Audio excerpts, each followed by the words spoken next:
नमः सिद्धेभ्यः। ओम नमः सिद्धेभ्यः।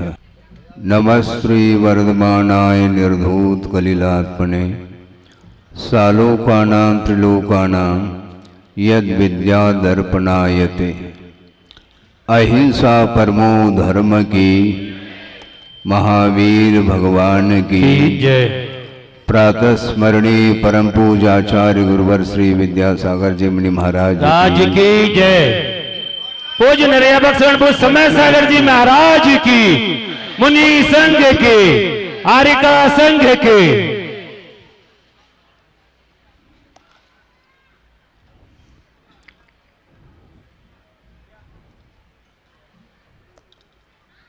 प्रति समय आत्मा में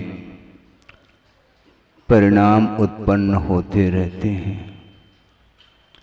और वे परिणाम शुभात्मक भी होते हैं और अशुभात्मक भी परिणाम होते हैं। परिणामों का होना अलग वस्तु और परिणामों का कर जाना अलग वस्तु। गुरुदेव हम लोगों के लिए बार बार प्रतिदिन कोई न कोई प्रसंग बना करके आगम के आधार से हम लोगों को संबोधित करते थे। वे वर्तमान में उपस्थित नहीं हैं, किंतु भावों का तारतम्य बना रहे तो निश्चित रूप से परिणामों में उज्ज्वलता आ सकती है। वे परिणाम जो होते हैं उसमें निश्चित रूप से पूर्व में अज्ञान दशा में जो भी पाप का अर्जन किया है उसके प्रतिफल के रूप में जब वह कर्म उदय में आता है तो उपयोग को प्रभावित कर सकता है। इसलिए कह रहा हूं, यदि अनिवार्य रूप से वह प्रभाव डाले तो फिर कर्मबंध की जो श्रृंखला है या उसकी जो परंपरा है वह कभी भी टूट नहीं सकती है। पुरुषार्थ के माध्यम से उस परंपरा को तोड़ने का पुरुषार्थ किया जा सकता है, जिसके अंदर कर्मबंध के जो हो रहा है बंद उसको तोड़ने का पुरुषार्थ वह कर लेता है। और दूसरी बात यह है कि जिसको कर्म बंध की कोई चिंता नहीं है उसके लिए क्वेश्चन मार्क है। जिसको कर्म बंध की कोई चिंता ही नहीं है तो उसके लिए भगवान का उपदेश भी कोई प्रभाव डालने वाला नहीं है। हम कहाँ रहें जब भगवान अनंत शक्ति के धारक हैं, विश्व को जानने वाले हैं, उनका ज्ञान अपने आप में क्षायिक ज्ञान माना जाता है। दर्पणायते आप लोग बोलते हैं, सारा का सारा विश्व ही प्रतिबिंबित हो रहा है और उनकी दिव्य ध्वनि में जो बात आ रही है और उस दिव्य ध्वनि की विराटता को कौन स्पष्ट कर रहे हैं? गणधर परमेष्टि, जो द्वादशांग के पाठी माने जाते हैं, गणधर पद पर आसीन हैं, वे भी प्रभु की आराधना निरंतर करते रहते हैं। और जो मुमुक्षु भव्य जीव है, जो चाहता है कल्याण करना चाहता है, उसके लिए वह उपदेश देते हैं और उपदेश का प्रभाव भी उसी के ऊपर पड़ता है। बहुत एक विस्मय सा होता है कि अतीत में कितनी बार इस प्रकार के अवसर प्राप्त हुए होंगे किसी को ज्ञात नहीं। कितनी बार उपदेश सुने होंगे इसका कोई भी किसी को ज्ञात है कि कितने बार सुन लिया है। बार बार सुनाओ ऐसा बोलते हैं आचार्य महाराज, सुनाना ही है, क्योंकि कर्तव्य को गौण किया नहीं जा सकता। भरी सभा में सब सुन रहे हैं किंतु मनोयोग के साथ जो धर्म की जो आराधना करता है उसके लिए उस धर्म श्रवण का लाभ मिल सकता है। सुनने के लिए कर्णेंद्रिय हैं, जिसके माध्यम से शब्द को ग्रहण किया जाता है, किंतु जिसके पास मन नहीं है वह मात्र कानून के द्वारा उस वाणी को ग्रहण कर रहा है, सुन रहा है। न वह दूसरे को सुना पाएगा, न वह स्वयं ग्रहण कर पाएगा। उसका जो मीनिंग है, अर्थ है, उसको समझने की क्षमता मन के पास है। और आप लोग जितने भी सुनने के लिए बैठे हैं श्रोतागण, मैं श्रोतागण उनको मान रहा हूं, आप ध्यान रखें। जो व्रती हैं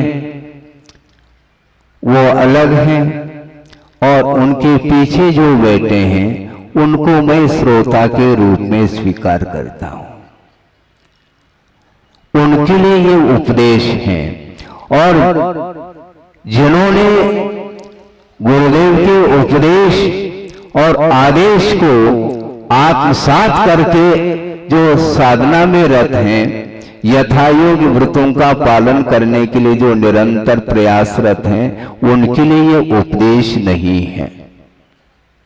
क्लियर कट है। हाँ, क्योंकि आप ही लोग बोलते हैं जो सोता है उसको क्या जगाना, जो जाग रहा है उसको क्या सुनाना। मैं ये कहना चाहता हूं आप लोग जागृत हैं, इसलिए जो जागृत नहीं है किंतु जो जागृत होना चाहता है, भीतर की उत्कंठा है, उसके लिए उपदेश काम करता है। बहुत विचित्र दशा है। आप लोगों ने पढ़ा होगा, एक दर्शन पाठ में एक कारिका आती है। क्या आती हो? दर्शनेन जनेन्द्राणाम साधुनाम वंदनेन च न चिरं तिष्ठते पापम छिद्र हस्ते यथोदकम्।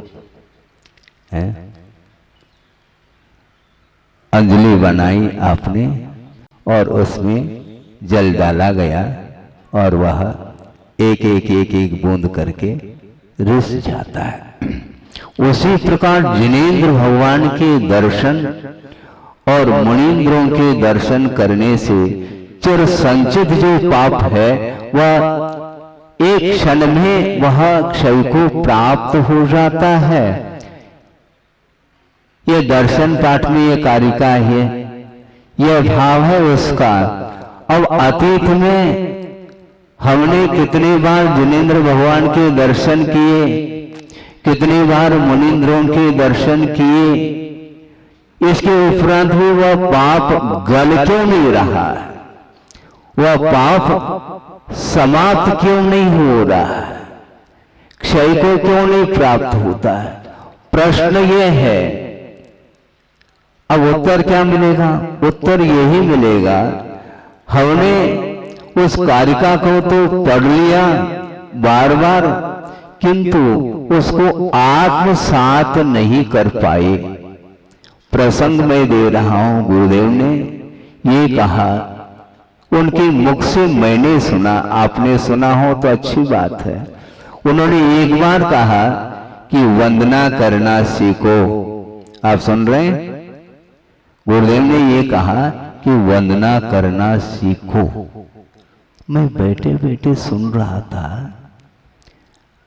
और ये विचार में, मन में ये विचार आया कि आचार्य महाराज ने हम लोगों को दीक्षित किया, शिक्षित किया, इसके उपरांत भी संकेत उनका ये बार बार आ रहा है कि वंदना करना सीखो। इसका अर्थ ये है कि प्रभु के सामने खड़े होने मात्र से वंदना नहीं होती, मन भी खड़ा होना चाहिए।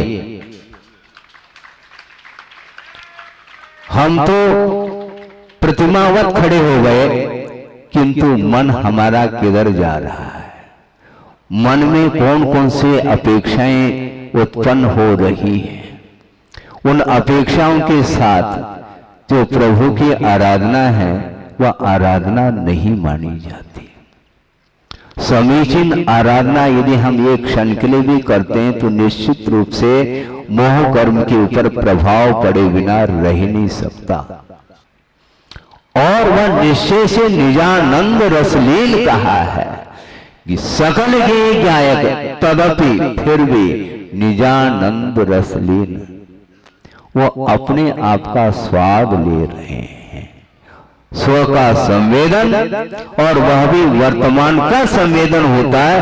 अतीत और अनागत का ज्ञान हो सकता है, संवेदन तो केवल वर्तमान का और स्व का ही संवेदन होता है। अब बात रह गई है कि संवेदन स्व का होता है, तो प्रश्न ये उठता है, एक मिथ्या दृष्टि है, वह संवेदन शून्य है क्या? बोलो, जड़ तो नहीं वो, उसको अपना संवेदन हो रहा है क्या? नहीं, हाँ बिल्कुल हो रहा है। फिर महाराज क्या होगा? फिर होगा कुछ नहीं, बात स्पष्ट हो जाएगी अभी तत्काल आपके लिए। समय सार आदि अध्यात्म ग्रंथों में जो कुंद स्वामी ने जो विषय रखा है उसको और स्पष्ट करते हुए टीकाकारों ने ये लिखा। शिष्य ने प्रश्न किया कि महाराज आप कदम कदम पर, हर पृष्ठ पर, हर लाइन में स्वसंवेदन की बात करते हैं, किंतु उसके पीछे एक जो विशेषण जोड़ा जा रहा है वो हमें बात समझ में नहीं आती। कौन सा विशेषण?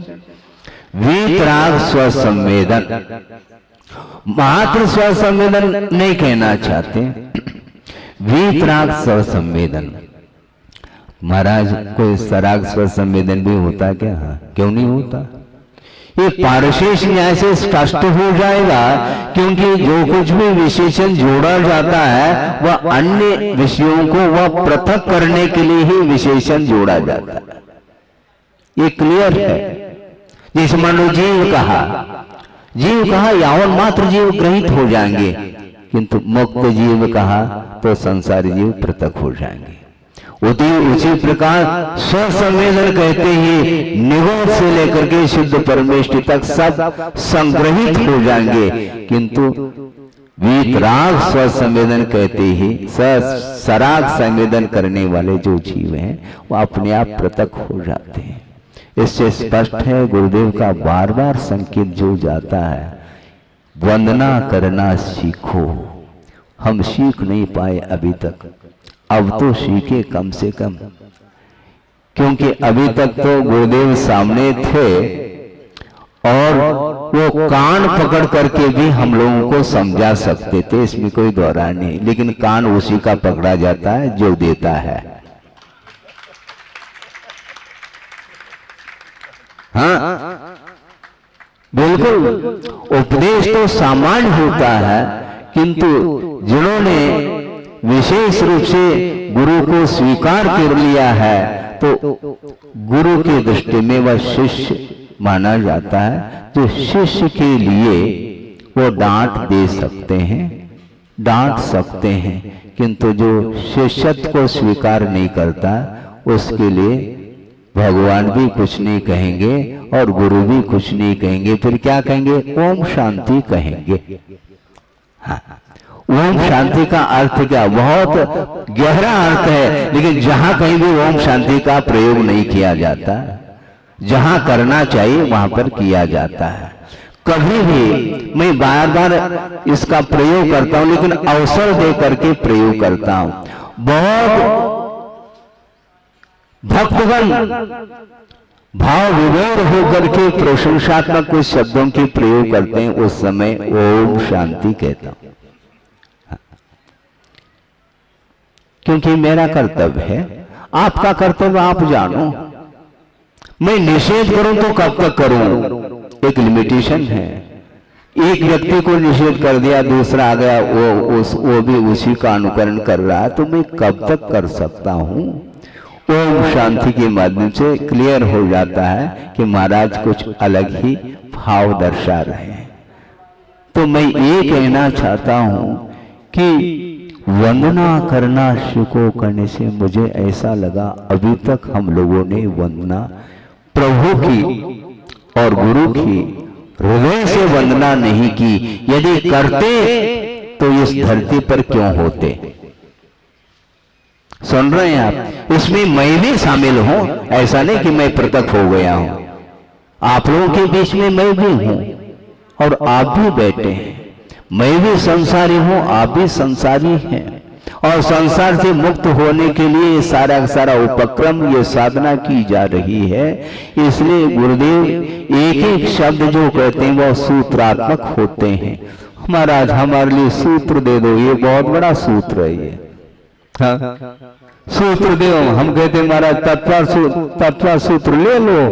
हाँ, 358 सूत्र है उस 57, तो उसमें से जो भी आपको रुचे, वैसे तो सभी सूत्र रुचना चाहिए।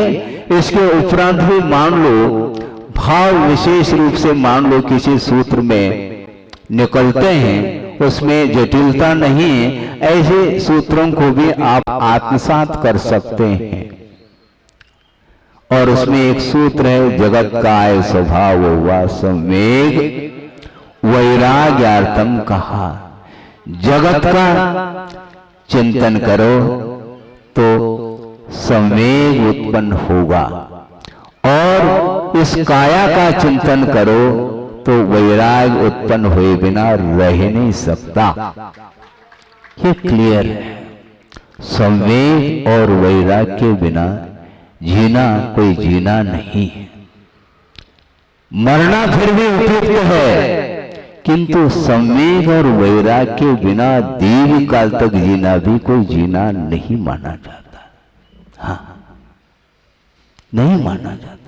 संसार में अनंत काल से जीते आए, और कितना जीना चाहो। जीना और मरना इसका एक प्रकार से एक स्वभाव जैसा बन गया है, वो होगा।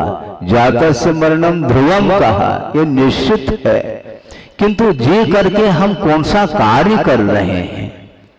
अभी तक कोई नया कार्य नहीं किया संसारी प्राणी ने, केवल रिपीट करता चला, पुनरावृत्ति हो रही है, और पुनरावृत्ति का नाम ही संसार है। संसरणम संसार परिवर्तनम इत्यर्थः। परिवर्तन का नाम संसार है, और उसी का नाम परिभ्रमण बोला है। परिभ्रमण और यात्रा में जमीन आसमान का अंतर है। मोक्ष की यात्रा होती है, संसार का परिभ्रमण होता है, संसार की यात्रा नहीं होती। तो हमें क्या करना? यात्रा करनी है, क्या परिभ्रमण करना है? आपको क्या इष्ट है, क्या अभिष्ट है आपको? महाराज हमें तो परिभ्रमण समाप्त हो जाए। समाप्त हो जाए ऐसा कहने से तो समाप्त नहीं होगा। आगम के अनुरूप, गुरुओं के संकेत के अनुरूप, उनके आदेश के अनुरूप यदि हम कदम रखते हैं तो निश्चित रूप से उसी समय से आपका विकास प्रारंभ होगा, इसमें कोई संदेह नहीं है। पटेरा की बात है, बहुत पुरानी घटना प्रसंग है। आचार्य महाराज शुरुआत में हटा पटेरा कुंडलपुर बार बार वहीं घूम करके आते थे, और आचार भक्ति के उपरांत पटेरा में छोटा सा स्थान था, संघ भी छोटा था, 3-4 क्षुल्लक और आचार्य महाराज बैठे हैं। 2-4 सज्जन आए और चर्चा चल पड़ी कि महाराज सुनते हैं, केवल एक व्यक्ति के मुख से नहीं सुनते, प्रत्येक व्यक्ति के मुख से यही सुनने में आता है कि इस पंचम काल में किसी को मुक्ति नहीं है। हाँ, मुझे भी ज्ञात है, लेकिन यहीं तक विचारों को विराम नहीं देना चाहिए, उनका ये कहना था। तो सज्जन ने कहा कि महाराज तो ऐसी स्थिति में वर्तमान में भी मोक्ष है क्या? कौन निषेध करता है? कौन निषेध करता है?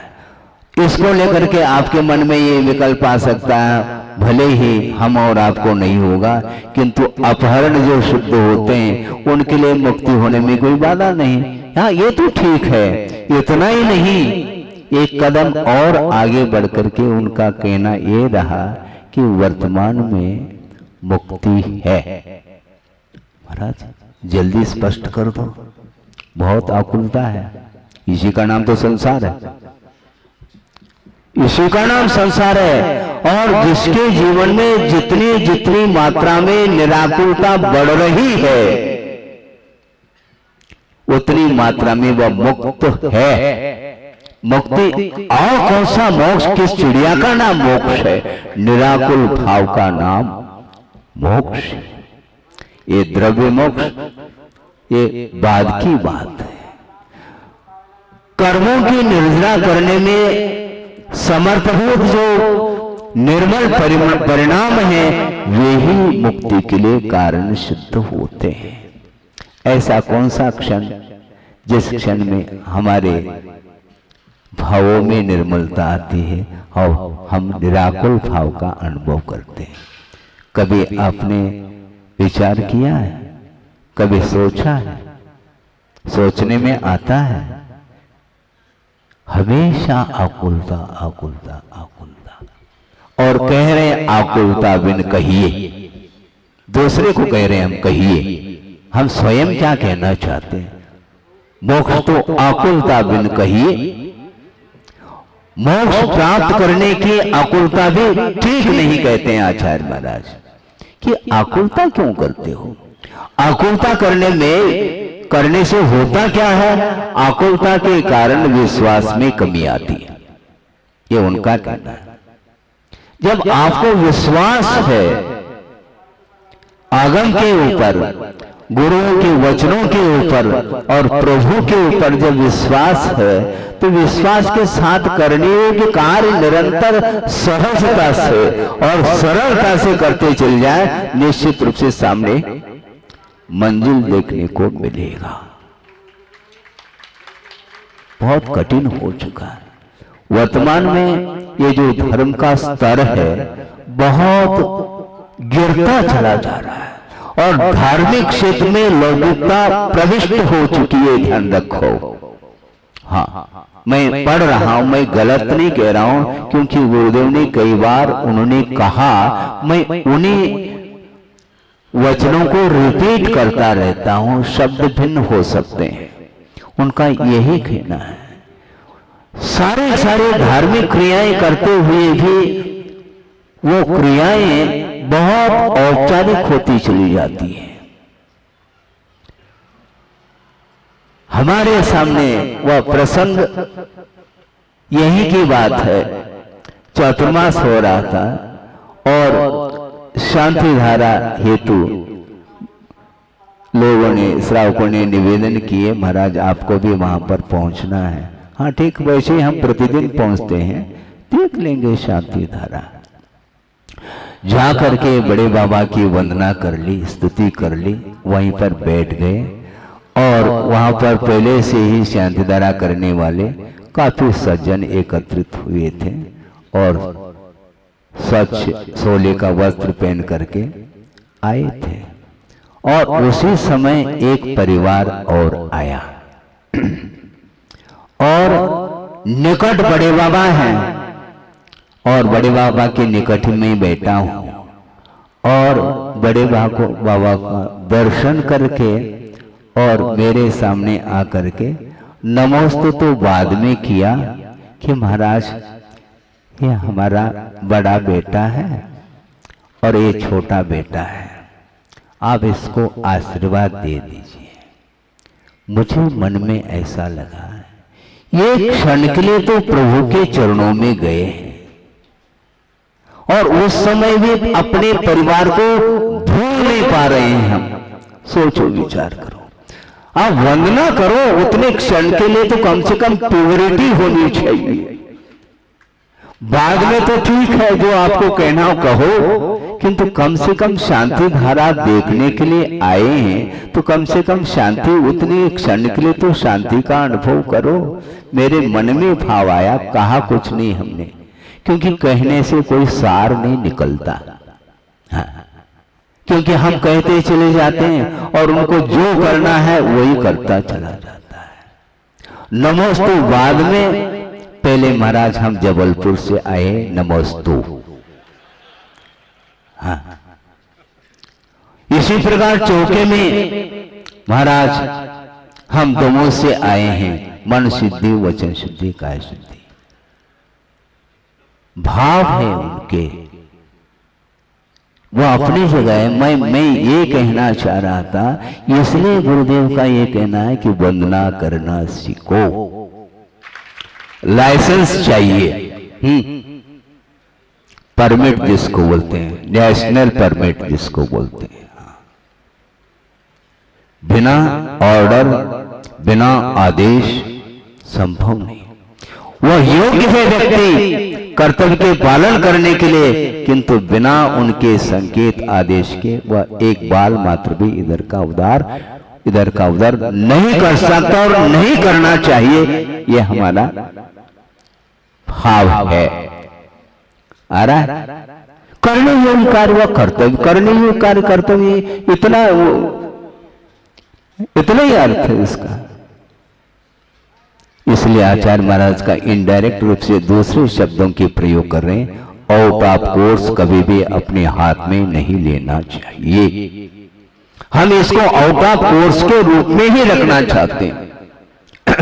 मान लो अमुक महाराज को बुला लिया, ठीक है, अमुक महाराज को उनको बुलाओ, वो आ गए, उनके पीछे पीछे मैं भी जाऊं। हाँ, ये आउट ऑफ कोर्स है। हाँ, ये आउट ऑफ, उनसे भी पहले भागता मैं पहुंच जाऊं, ठीक नहीं। यदि पहुंच जाऊं तो कहते तुम्हें तो बुलाया नहीं हमने, हाँ, तुम क्यों आ गए, चलो। वो उन्हीं के लिए पर्टिकुलर कुछ कहना चाहते हैं, संकेत देना चाहते हैं, वो उनके लिए है, सबके लिए थोड़ी। एक छोटा भी जा सकता है, छोटा जाए अथवा बड़ा जाए। गुरु तो सबसे बड़े हुआ करते हैं, गुरु तो सबसे बड़े होते हैं। वो छोटे को भी बुलाते हैं, उस समय बड़े को खिसका देते हैं, तुम चलो, तुम्हारा काम नहीं यहां पर। क्योंकि सबके लिए आदेश देना है, मात्र बड़े के लिए आदेश नहीं होता। बड़े के लिए तो और कड़क आदेश होता है, छोटे के लिए थोड़ा सा नरमाई के साथ भी वह कह सकते हैं। उनका विषय है, मेरा विषय थोड़ी है, मेरा विषय कुछ है ही नहीं। तो इस प्रकार समय समय पर उन्होंने जो आगम के आधार और अपने अनुभव के माध्यम से जो दिया है, वो कभी भी भूल नहीं सकते। सारे विषय भूलने में आ सकते हैं। आप सिंधु को भूल जाओ, कोई बाधा नहीं, किंतु बिंदु को नहीं भूलना। हाँ, उन्होंने जो चिंतन करके जो विषय दिए हैं वो गुरुवयन, इसी का नाम है। सिंधु ये आगम है, किंतु बिंदु गुरुवयन है। हाँ, इसलिए हमारे पास इतना क्षोभ्रम नहीं है जो हम सिंधु को पी सके, किंतु एक एक बूंद भी हमें मिल जाए और उसको आत्मसात कर लें तो निश्चित रूप से शीतलता मिल सकती है। इसलिए आत्म शांति के लिए उनके जितने भी सूत्र हैं उनको आत्मसात कर लो, उसके बिना आत्मिक शांति नहीं मिल सकती। शारीरिक शांति अलग है, भूख लग गई, प्यास लग गई और अपने अनुपात से अपने भोजन भी कर लिया, पानी भी पी लिया, ठीक है, 2-4 घंटे के लिए फुर्सत हो गए, उनके लिए कह रहा हूं। कि आपके लिए तो उपदेश है ही नहीं, क्योंकि आप तो एक ही बार भोजन करते हैं। उनके लिए कहा जा रहा है जो नीचे बैठे हैं, 2-4 बार लेने वाले हैं, उनको ये कहा जा रहा है कि भोजन पान करने के उपरांत 2-4 घंटे के लिए फुर्सत हो जाते हैं, पुनः भूख लगती है तो पुनः ले लेते हैं। ये शारीरिक भूख है, किंतु मानसिक भूख इससे भयानक है। हाँ, सागरों आए तक स्वर्गों में इंद्र के जो अंडर में रहते हैं वे सारे मानसिक पीड़ा से व्यथित रहते हैं, उससे बच नहीं पाते हैं, क्योंकि दूसरे के अंडर में रहना कौन पसंद करता है। किंतु दूसरे के अंडर में रहना कौन पसंद करता है? कोई नहीं करता संसारी प्राणी। किंतु जो शिष्य होता है वह निरंतर गुरु के अंडर में ही रहना चाहता है, ये ध्यान रखो। तभी वह वस्तुतः शिष्य माना जाता है, क्योंकि आदेश है आउट ऑफ कोर्स हाथ में लेना नहीं। इसलिए बिना संकेत, बिना लाइसेंस के आप कर्तव्य का पालन भी नहीं कर सकते। महाराज, कर्तव्य पालन करने में हम स्वतंत्र नहीं है क्या? आप स्वतंत्र हैं, लेकिन आदेश भी तो होना चाहिए। तो ये है, कहने के लिए बहुत समय अपेक्षित है। 2-3 विषय जो गुरुदेव ने दिए थे सबके लिए दिए होंगे, लेकिन प्रसंग बना करके पुनः उसको अनुप्रेक्षा का रूप दे दिया, ताकि उसके पर और मनन चिंतन करें और अपने परिणामों को पवित्र बनाएं। अहिंसा परमो धर्म की जय। बोधि समाधि परिणाम शुद्धि स्वात्मोपलब्धि शिव शोक शुद्धि चिंतामणिम चिंतित वस्तुदाने त्वां वंदमानस्य ममास्तुते। परम पूज्य आचार्य गुरुवर श्री विद्यासागर जी मुनि महाराज की